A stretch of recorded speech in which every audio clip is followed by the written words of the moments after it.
right, welcome back to Let's Talk Title with Emerald Coast Title Services. I'm President Dion Moniz. We have our Vice President, Casey King. Hello. Casey, episode number 5. It's a lot. Seems like 50? Yeah, it does. But that's all right. We're slowly getting better. Easier every time. That's right.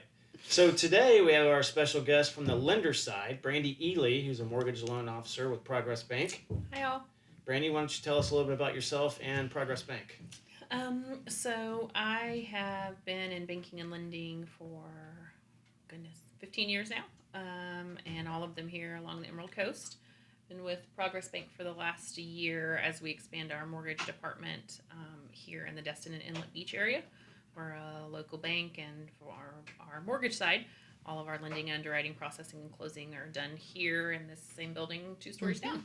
Yeah, so it's been great.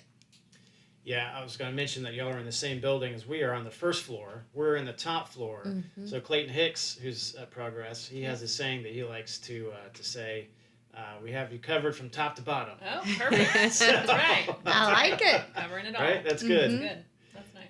So the reason we have Brandi with us today is we want to talk about financing and lender issues when it comes to title insurance and closings. And so we thought it'd be good to have you all hear from a banker to get the banker's perspective on some of these issues. So first we'll kind of go through the contracts, and then we'll let Brandi fill in as needed with some good war stories and banker's perspective. So Casey, what are we going to talk about first? Well, first we have the financing contingency. That's paragraph 8 in the FAR contract and paragraph 3 in the CRISP contract. There are lots of blanks and boxes to be checked and filled in, and they're very important to be filled in. Now, why is it so important? Because we get so many contracts that have blanks, and that comes back to backfire on parties. But I'll let you explain why. Sure. Now, most of them say if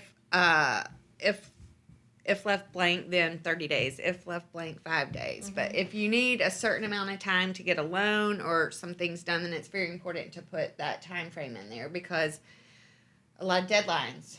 So next, let's talk about the due diligence requirement between the both contracts. They both require due diligence, Yes. but FARBAR actually spells out or defines due diligence. Right. It spells out that the buyer has to submit all documents timely, pay all fees to the lender, whereas CRISP just says use good faith and due diligence. So there could be a circumstance where the buyer's not timely acting in response to the lender's request for documents. Yes. And that could be proof of default on the buyer side, Yes. which could put the EMD in jeopardy. Right. So Brandi, how do you handle that on your side when you got a loan and your borrower is not really cooperating? So we obviously check in if they've not sent docs back in probably 48, 72 hours. But if it's something that wasn't just an oversight or they're moving from overseas and so forth, they just didn't have time, then I'll often reach out to the realtor and just let them know it's been a while since we've got some response. They're sitting, if I don't have intent to proceed or documents, I can't move forward. Right. So if you could reach out and try to urge them along, or if you guys are talking about something, meeting later today for an inspection, please check in with them on how they're doing on getting their documents in so we can help them move forward. So for all of our buyers, it's important to timely follow up. Banks can be a pain in the behind. Yeah. You know, No all the offense. questions they have and all the documents they need, and now we need this, now we need that. Yeah. But it's important to stay on top of that Very and provide important. the documentation. Otherwise, they could be getting themselves in trouble with the contract. That's scary. Yep. All right. Inspection periods and financing contingencies. Casey, you've got a good war story. I do, and it kind of ties into what we were just talking about. We had a buyer in a contract. They had the inspection done, and it came back with lots of pretty minor issues that sometimes the inspectors throw in, and a few things that could have been a little more serious, but nothing that should have really put the contract in jeopardy. But they had found another house that they wanted to buy. So they got the denial of the funding from the lender. I think that they asked the lender to deny the loan based on all the things that were showing up on the inspection report. And so the lender checked the reason for the denial as the condition of the property and failure to submit all the documentation.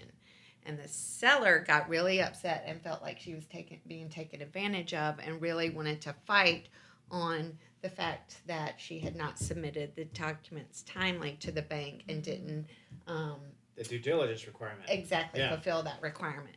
So I think that they finally ended up splitting the EMD just because, as we've talked on other podcasts, you're going to spend more money, burn more time if you try and fight for the EMD.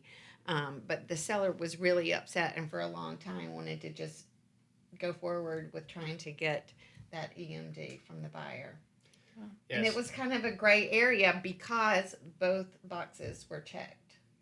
Exactly. So it's important when you're dealing with your bank, if they do send a declination, make sure the right box is checked. Yeah. And if For it's sure. not, send it back and say, hey, I need you to uncheck that box. Otherwise, it might create a gray area for litigation. Sure. But it's equally important. Stay on top of the inspection deadline. Get the inspections done. Because underwriters, depending on the loan type, Right. They're Especially- waiting for those. They're not going to give you a final approval without your WDO if you're doing a VA loan. So there's no way around it. Sure. And often I'll say get your inspections done even before we order the appraisal, so you're not paying for multiple inspections and an appraisal fee that you can't get back if you do want to walk away based on the inspection results. that's a really good idea. Yeah, That's that's good a lot of advice. money that adds up. Oh, Yeah. absolutely. Mm-hmm. So let's talk about refis now.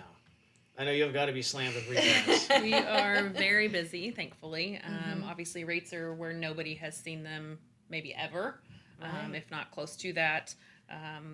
All rates other than jumbos right now, we're showing under 3%, government loans and conventional. So normally, you maybe saw 2015 VA loans, the high twos, but now conventional rates are there for excellent credit. Mm-hmm. So purchases and refis both extremely busy.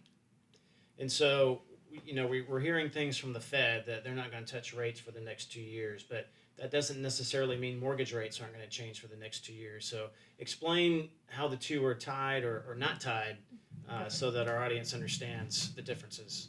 Okay, great. So secondary market loans, which will be like what you think of conventional Fannie Mae, VA, FHA, those are typically tied to LIBOR, which it's not directly tied to the prime rate.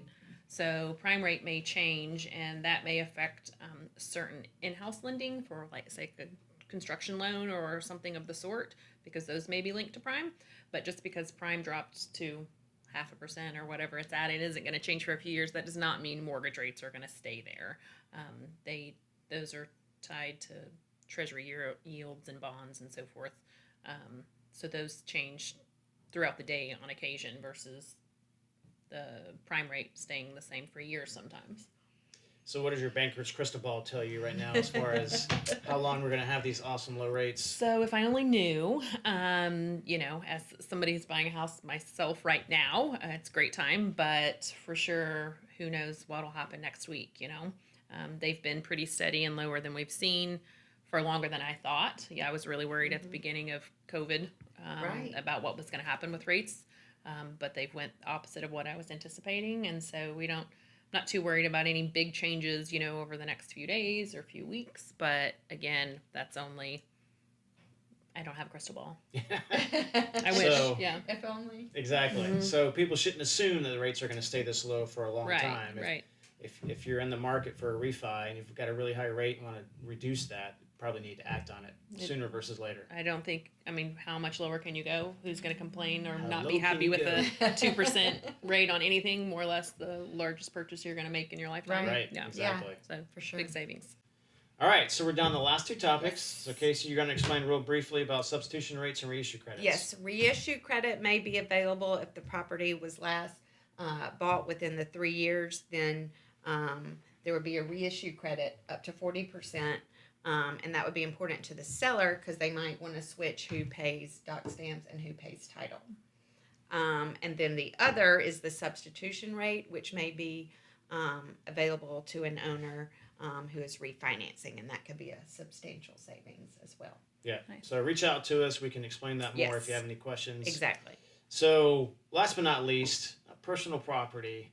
When you're buying a home and you want all the furniture, there's always a question about how to treat that in the contract. So, Brandi, tell everyone how it needs to be in the contract so it passes muster with the bank. So, How about not in the yeah, contract? so that's always the best answer. If it's not in the contract, then the underwriter doesn't have any questions. So that's always, top priority preference. However, I understand that sometimes the sellers and buyers want some protection with that in there. So it does say on the contract underneath that that's left with no value. So normally that's okay. Appliances are standard, a few things here and there. I have had underwriters ask for more details when it's something that nobody's going to give for free. And or then the appraisers sometimes have to comment on that's normal in the area and that type of thing. So if it's not on the contract, easiest, no questions asked. You guys are just happy about it behind the scenes, buyer and seller. But if not, then on occasion the underwriter may ask for a little more clarification to confirm that that is the case. And if it's not in the real estate contract, it could be handled in a separate contract. If Yeah, need a be. side agreement. Right, yeah. Which is where we step in Right. as the lawyers in the title company and can help draft that. Yes. Perfect. So let That us would be know. great. Yeah, that'd be awesome. Yeah. All right, so that's going to do it for this episode. Brandi, big thank you to Thank you guys. It was great. participating. We appreciate it. I learned myself, and so it was wonderful. Great information. Awesome. Yes. Yeah, indeed. Casey, always a pleasure. Yes. So if y'all have any questions, feel free to reach out to us, message me. And we're also interested, if you want to be involved in our podcast, like Brandi, reach out to me and let me know. Also check us out on social media. And last but not least, I have to remind you of our awesome summer giveaway that we're doing. Oh, that's nice. So if you post us a review on Facebook or Google, which is up to 3 opportunities because we have 2 Google pages, Right. or if you send us a closing, then throughout the months of July and August, you'll be entered into our contest to win this. Yeah. And Not who too doesn't shabby. want that? Right, exactly. That's so nice. each closing and or review gets an entry, so you can be entered multiple times. Yep. So be sure to enter. I wish I was eligible. I know. Me Me too. All right, well, thanks everybody. Until next time, we'll see you later. Thanks. Thank you. Thank you. Thank you.